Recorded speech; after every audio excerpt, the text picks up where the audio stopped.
Welcome to this edition of the Osha Street with me, your host, Margaret Mukabini. Today, our topic of discussion, we're going to look at what a good safety culture contains. A very big number of people, big number of companies have put up safety implementations in the workplace. But is it effective? Is it good enough to cater for a number of things?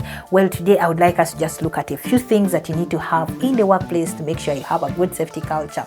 Very first thing, very critical, very importantly, it has to involve support from the top management. How does top management show its support? It has to put in place a commitment through a policy to show that they are committed to cater for the safety, health and welfare of the people working with them. Putting in place instructions, procedures, guidelines to help the people be able to do or implement health and safety effectively.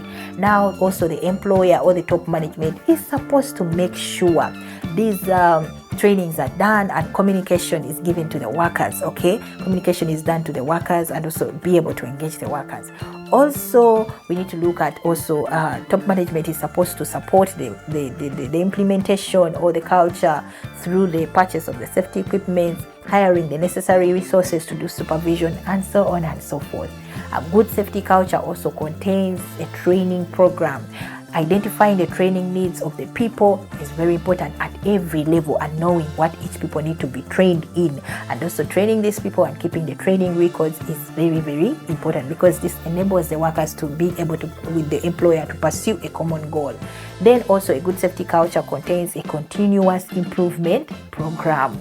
In this one, we are able to review procedures, policies, check the effectiveness of the controls and see, and also through investigations and having the return on experience process is something very important that we've got to engage, and this helps us to improve more and more every day to make things better every day here and there. Now also going back to training is very important, but it can be done through mentorship and coaching. Make people love this program, make sure people understand what you're doing, what you're training them to do. Then I would also look at teamwork. Teamwork is very important. Everyone should understand that they're responsible for their safety and the safety of the people and other people around them. Something very important. Everyone is responsible and they should take accountability. So they should have a self-ownership. A good safety system, also safety culture, contains a good communication culture. If you do not communicate, you need the workers to know. If you do not tell them your expectations, if you do not do consultations, if you do not let them participate in any policies, any things that are coming up, then you cannot have a very good safety culture. When you have communication and involve your workers, they will have a sense of ownership. It will help you to do a good decision making whenever you are going to do anything. For more information, you can reach out to us through our Osha Street YouTube channel.